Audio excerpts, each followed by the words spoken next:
La famille, que la paix soit sur vous. J'espère que vous allez bien, que la santé va bien, que les activités vont bien. Je vais vous laisser vous connecter. Une actualité très grave qui vient de se dérouler. Très grave et qui nécessite que l'on puisse s'organiser et se mobiliser. Tout d'abord, je dis en préambule que l'ONG Urgence Panafricaniste arrive donc le lundi 25 janvier à 17h15 heure locale à l'aéroport de Pointe-à-Pitre pour le début d'une tournée spectaculaire sur le terrain de la lutte contre le colonialisme. On va travailler avec les structures évidemment sur place, d'accord, et tous les frères et sœurs qui nous ont demandé de venir, qui nous ont fait venir, qui nous ont sollicité comme un peu partout où l'ONG effectue son travail de mission de terrain en ce qui concerne la logique de lutte contre le néocolonialisme et le colonialisme sous toutes ses formes, quelles qu'elles soient en tout cas. Et dans cette logique-là, on va être plus que jamais présent. La vie chère, le traitement colonial des territoires d'outre-mer, appelé de manière impropre des territoires d'outre-mer, on va en parler.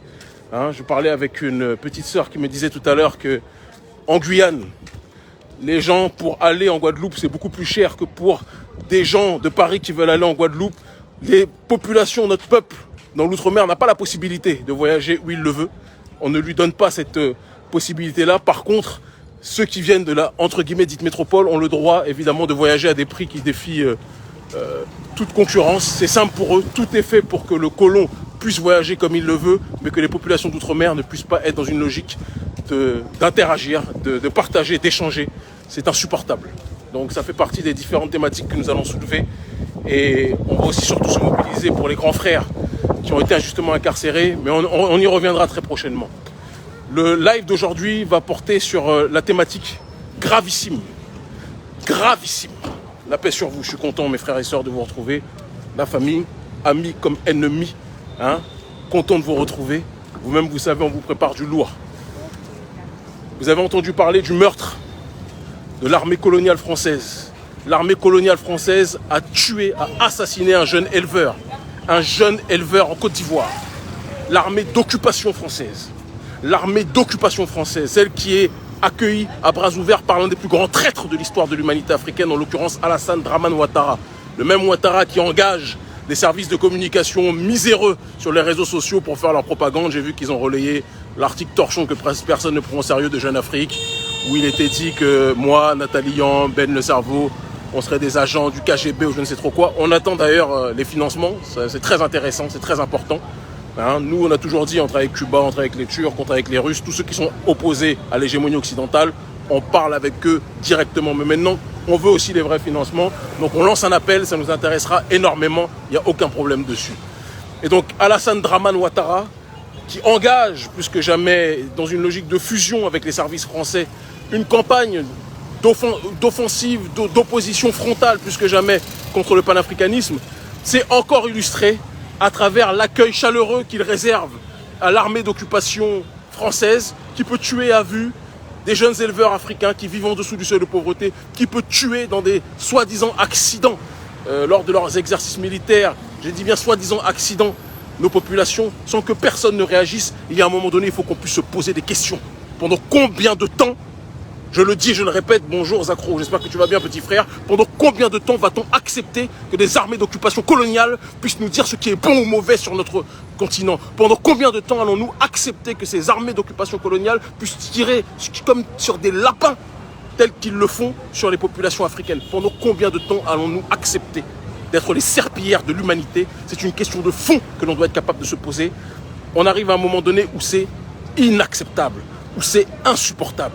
On ne peut plus continuer à tolérer ce genre de situation-là en tant que tel. Et je le dis, le mois de mai, retenez-le bien, le mois de mai va être l'avalanche des mobilisations contre les intérêts français. Je vous le dis de manière très précise. On a laissé se reposer certains parce que dans certaines zones, beaucoup étaient en jeûne, en carême. Le mois de mai arrive, ça va être l'offensive, vous n'allez rien comprendre. Autorité française, vous n'allez rien comprendre. Le jeune qui est mort, un jeune bouvier, donc un jeune éleveur de bœufs, assassiné comme du vulgaire gibier, ainsi qu'une trentaine, si je ne m'abuse, de bœufs, d'accord, qui ont été assassinés en tant que tels. On ne peut plus accepter ce comportement-là. On est au XXIe siècle. Il n'y a pas d'armée d'occupation étrangère, d'accord, sur le territoire français. Pourquoi ce qui n'est pas valable chez eux vis-à-vis de l'oligarchie française, on veut nous l'imposer chez nous en Afrique? Et pourquoi on a des traîtres à la tête de nos États africains qui acceptent systématiquement la soumission, l'humiliation de nos populations pour des intérêts perfides étrangers? C'est quelque chose qui est inacceptable. Je suis fatigué de ça. Il y a un Ouattaris qui dit maudit, Maudia, Maudia, Maudia. Ils savent dire que ça. Hein? Les analphabètes congénitaux comme ça. Les imbéciles. Frères et sœurs, une civilisation n'est détruite par l'extérieur que si elle est rongée de l'intérieur. C'est une réalité. C'est quelque chose qu'on doit être capable d'énoncer. C'est quelque chose qu'on doit être capable de dénoncer. Et rongée de l'intérieur par un certain nombre de facteurs, la haine, la jalousie entre nous, mais surtout la trahison congénitale de certaines élites qui sont prêtes à tout pour livrer nos pays aux intérêts occidentaux. C'est quelque chose qui est inacceptable. On ne peut plus tolérer ça éternellement. Et je demande donc à chacun des frères et sœurs de se tenir prêt parce que le mois de mai qui arrive, on va solliciter beaucoup de monde. L'ONG Urgence Panafricaniste va solliciter beaucoup de monde. On ne peut plus, nous sommes sous occupation. Nous sommes sous une dynamique coloniale. Ceux qui n'ont pas le courage de dire les choses sont peut-être des personnes qui profitent de ce système-là, mais nous, on ne peut plus tolérer l'inacceptable. Il faut qu'on soit capable de s'organiser. J'entends certains qui disent qu'Emi, laisse tomber le combat contre le colonialisme, fais ton business. Mais nous, on fait nos business. Nous, on fait l'entrepreneuriat. Nous, on construit de l'emploi. On crée de l'emploi, c'est pas le problème. Mais il arrive un moment où on ne peut pas non plus construire des maisons sur du sable mouvant. Quand nous sommes dans le cadre d'une prison, oui, on doit développer l'économie, mais on ne doit pas oublier l'obsession qui doit être la nôtre, qui est, d'accord, de détruire la plantation, le système de prédation, le système colonial sous lequel nous vivons, et sur lequel nous vivons, dans lequel nous vivons. Donc je vous dis à chacun d'entre vous, tenez-vous mobilisés, paix à l'âme de ce jeune Bouvier qui a été assassiné, exécuté par les forces militaires françaises, d'accord. Nous dissocions le prolétariat français qui n'a rien demandé, qui lui-même se fait maltraiter, d'accord, comme des sous-hommes par les autorités françaises. Nous savons que ce n'est pas une question de couleur de peau, c'est une question de finance internationale. Malheureusement, l'oligarchie apatride néolibérale qui a pris en otage la France impose ses désirs un peu partout comme elle le veut, comme elle le fait ailleurs en Occident, et comme elle le fait aussi vis-à-vis de certains de nos Africains présidents. Cette période doit cesser. Cette période doit cesser. Quand j'ai entendu que ce jeune frère est mort, exécuté, assassiné, mon cœur a failli tomber. Mon cœur a failli lâcher. On nous parle en Occident du terrorisme.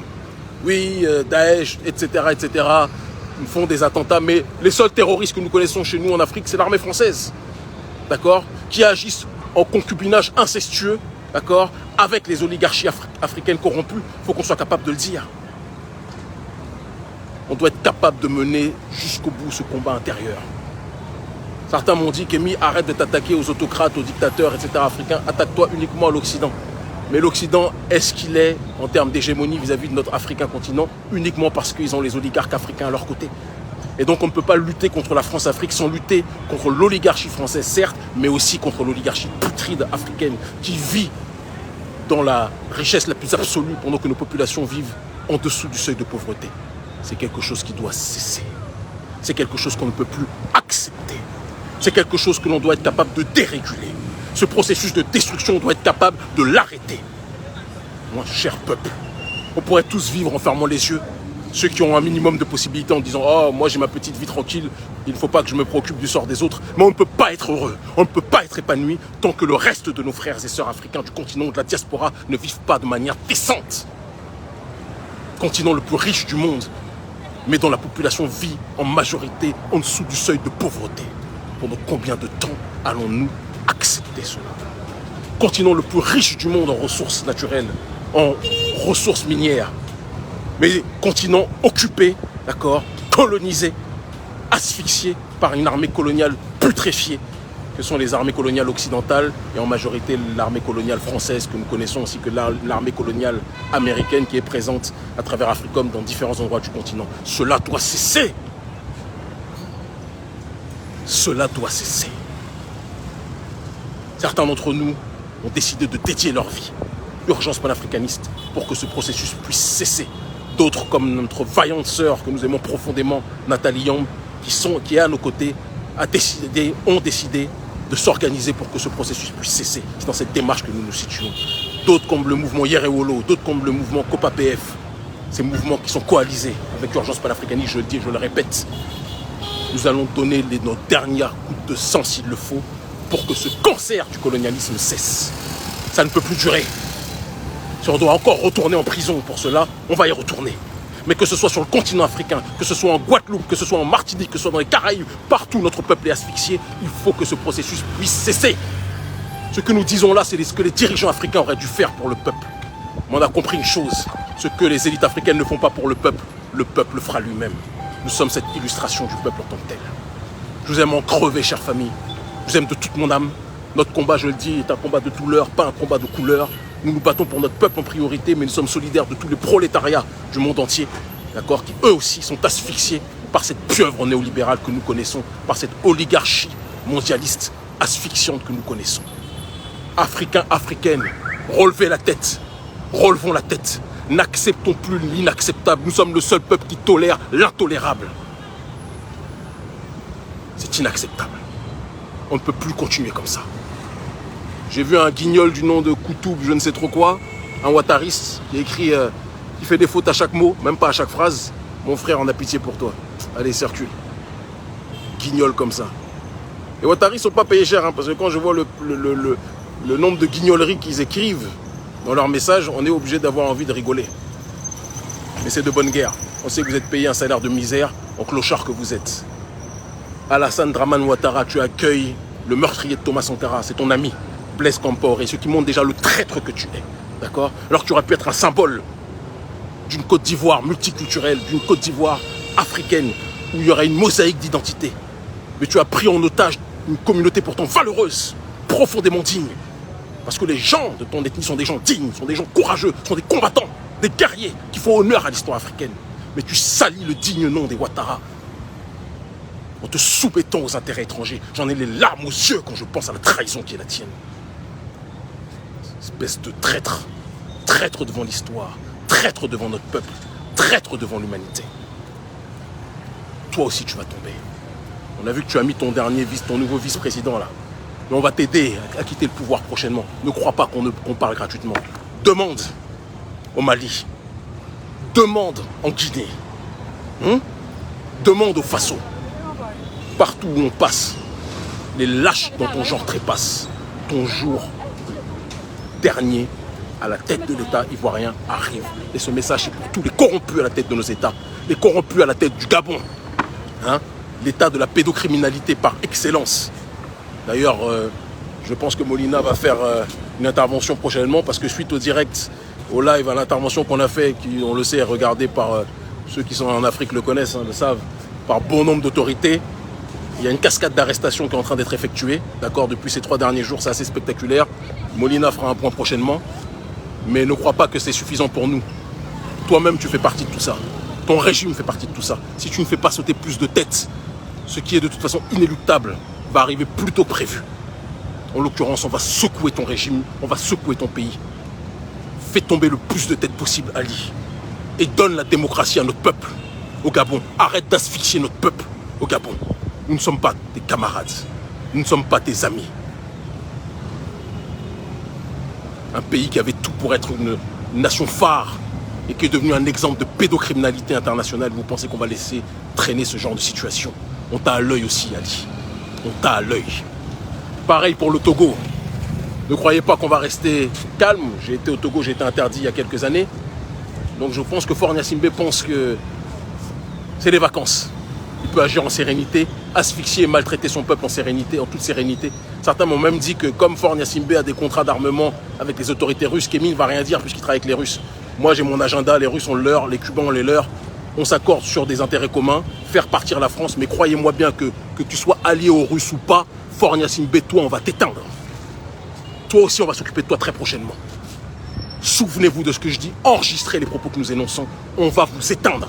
Vous asphyxiez le peuple, on va vous asphyxier aussi. On va vous asphyxier aussi. Vous pensez que l'Afrique est votre terrain de jeu? Vous pensez que vous pouvez maltraiter, asphyxier le peuple, détruire le peuple, humilier le peuple, briser l'avenir des enfants de ce continent comme ça gratuitement? Cette période est terminée. On a dit le blanc, le blanc, le blanc, le blanc, c'est le problème. Le problème vient de chez nous d'abord. Des traîtres comme ça qui continuent à maltraiter notre population. Vous aviez tout pour faire de notre nation, la nation africaine dans sa globalité, une nation grande. Vous continuez à la maltraiter, à l'asphyxier, à la gifler, à l'humilier, à nous faire passer pour la passoire de l'humanité avec vos saloperies. Et vous pensez qu'on va accepter cela? Cette période est révolue. Dramane, la mort du jeune Bouvier, assassiné par les militaires français, tu en es responsable. Dramane, l'assassinat de Sankara, effectué, orchestré par Blaise Compaoré que tu héberges parce que c'est l'un de tes meilleurs amis, tu en es responsable, on va s'occuper de toi. Draman. Et tous les poux, tous les parasites que tu payes à des salaires de misère pour qu'ils fassent des commentaires ou vos compagnes, avec des campagnes de déstabilisation entre guillemets comme les vôtres. Mais mon frère, moi je dors sur mes deux oreilles, parce qu'avec des guignols comme vous en ennemis, on n'a même pas besoin d'amis, vous êtes nos meilleurs agents de communication. Des bouffonneries dans votre genre. Nous sommes une nouvelle race d'Africains. Personne ne nous arrête. Personne ne peut nous perturber. Personne ne peut nous secouer. Personne. Chacun d'entre vous qui s'attaque à nous, chaque chose en son temps, on va vous éteindre. Retenez ça. On met les choses en note sur un agenda et on va vous éteindre un par un. Vous n'allez jamais l'oublier. Vous avez tué nos ancêtres par votre soumission aux colons. Votre seule obsession, c'est l'ego blessé. Votre seule obsession, c'est l'appât du gain. Votre seule obsession, c'est d'être vu par le monde. Nous, on n'a pas besoin d'être vu par le monde. Nous sommes le monde. Souvenez-vous, on ne cherche pas le buzz. Nous sommes le buzz. Parce que nous risquons notre vie sérieusement. Nous ne sommes pas dans vos jeux d'omission. Nous ne sommes pas dans une logique de démission. Nous sommes dans une logique de mission ancestrale. Vous allez comprendre. Et si vous ne comprenez pas, on va vous forcer à comprendre. L'Afrique libre ou la mort, nous vaincrons. Rendez-vous lundi 25 avril à 17h15 heure locale en Guadeloupe à l'aéroport de Pointe-à-Pitre. On vous attend. On vous aime fort. Ils finiront par comprendre. Merci infiniment.